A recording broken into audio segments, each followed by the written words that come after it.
Norway Chess 2023, turnamen elit catur over the board yang diadakan secara langsung di Stavanger, Norwegia dimulai tadi malam dengan format catur kilat untuk menentukan pairing pemain, untuk menentukan nomor undian pemain.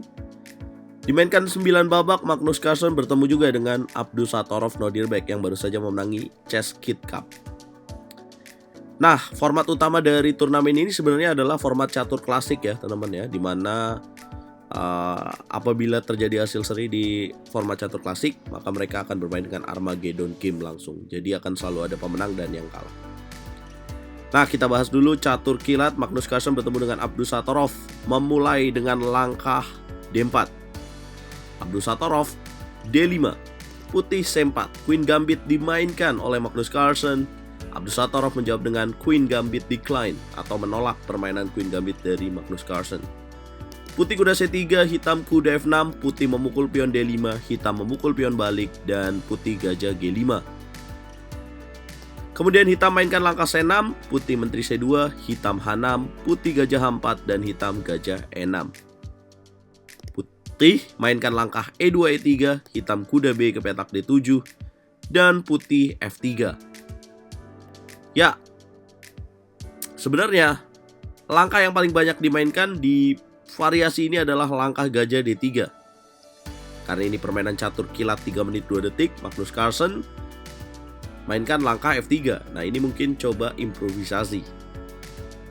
Ya, Magnus Carlsen membuat Abdusattorov terkejut dan Abdusattorov mainkan langkah C5. Putih gajah D3, hitam benteng C8, putih kuda G ke petak E2, dan hitam gajah D6. Putih mengamankan raja, hitam mengamankan raja juga dengan rokade pendek, dan putih langsung bermain dengan langkah posisional raja ke petak H1. Hitam menteri B6, Abdusattorov menekan Magnus Carlsen. Putih menghindari pin dari benteng C8 dengan menteri D2, hitam memukul pion D4, putih memukul pion balik, dan hitam benteng F ke petak E8. Magnus Carlsen benteng A ke petak D1. Apa tujuannya? Tujuannya adalah untuk menopang pion di petak D4 dan sekaligus menarik gajah ke petak B1 dengan ide menyerang ke petak H7 menyusun rudal menteri D3. Hitam mainkan langkah A6. Magnus Carlsen melanjutkan idenya gajah B1. Hitam menteri C7 mengancam pion H2. Putih mainkan langkah F4 sekaligus dengan ide F5. Hitam gajah G4. Putih benteng C1. Hitam menteri A5. Abdusattorov terus menekan. Apa tujuan dari Abdusattorov dengan menteri A5? Adalah memukul kuda di petak E2 dengan benteng karena menteri dalam posisi tidak terjaga. Langkah ke-20 Magnus Carlsen, kuda G3. Sekarang dia coba menyerang balik dengan H3, mengancam gajah. Abdusattorov, kuda H5. Terjadi pertukaran kuda di petak H5. Putih melancarkan serangan balik dengan gajah F5. Boom. Hitam benteng C7. Sisa waktu kedua pemain di bawah 1 menit. Tapi karena ada tambahan waktu 2 detik, maka mereka masih santai ya teman-teman ya. Kemudian putih lanjutkan dengan benteng C ke petak E1. Kemudian Abdusattorov benteng memukul benteng. Magnus Carlsen menteri memukul benteng dan hitam kuda F8. Teman-teman, dapatkah kalian temukan langkah kunci Magnus Carlsen untuk unggul di langkah berikutnya, langkah ke-25? Yap, congratulations kalau kalian memiliki mata elang, mata yang tajam, yaitu gajah ke petak D8. Boom.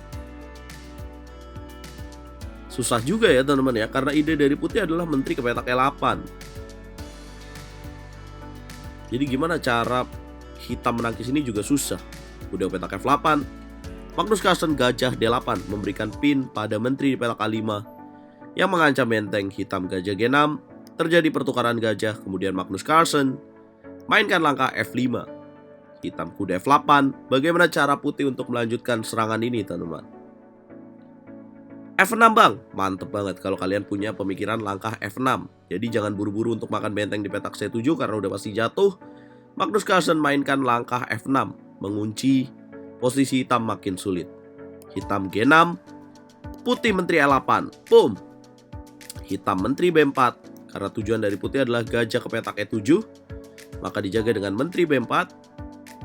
Putih gajah memukul gajah memukul benteng. Hitam menteri C4 mengancam benteng. Dan putih mainkan langkah menteri E2. Hitam memukul gajah dengan menteri, putih kuda memukul pion D5, dan hitam menteri D8. Disinilah langkah ke-33 dari Magnus Carlsen yang sangat brilian, menteri E7. Boom! Dengan sisa waktu 3 detik, Abdusattorov pastinya panik dan dia mainkan langkah menteri A5. Magnus Carlsen, menteri memukul gajah. Abdusattorov kalah.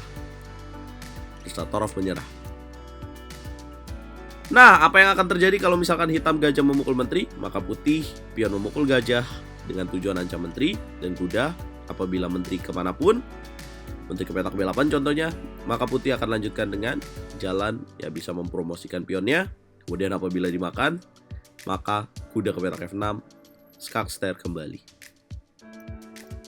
Sulit ya teman-teman, mau kemanapun apabila menteri A8, ada jawaban kuda ke petak F6. Ya walaupun Magnus Carlsen tidak memiliki hasil yang baik di catur kilat ini, tapi kita akan lihat bagaimana performanya. Apakah mengejutkan seperti di Grand Chess Tour, di mana dia terseok-seok di fase awal, kemudian di ujungnya dia menjadi juara. Dan Abdusattorov keluar sebagai juara di format catur kilat ini. Apakah ini akan sejalan dengan apa yang akan diraih oleh Abdusattorov, karena dia sangat excited untuk bertemu Magnus Carlsen di turnamen ini. Turnamen ini diikuti oleh 10 pecatur termasuk Hikaru Nakamura, Alireza Firouzja, Gukesh Domaraju. Pokoknya banyak pemain hebat yang tampil di sini. Jangan lupa saksikan live streamingnya. Babak 1 catur klasik nanti malam jam 22.00 waktu Indonesia Barat. Jangan lupa bantu video ini berkembang dengan cara like, share, komen, dan subscribe. Gabung ke RL Chess Club di Chesscorp.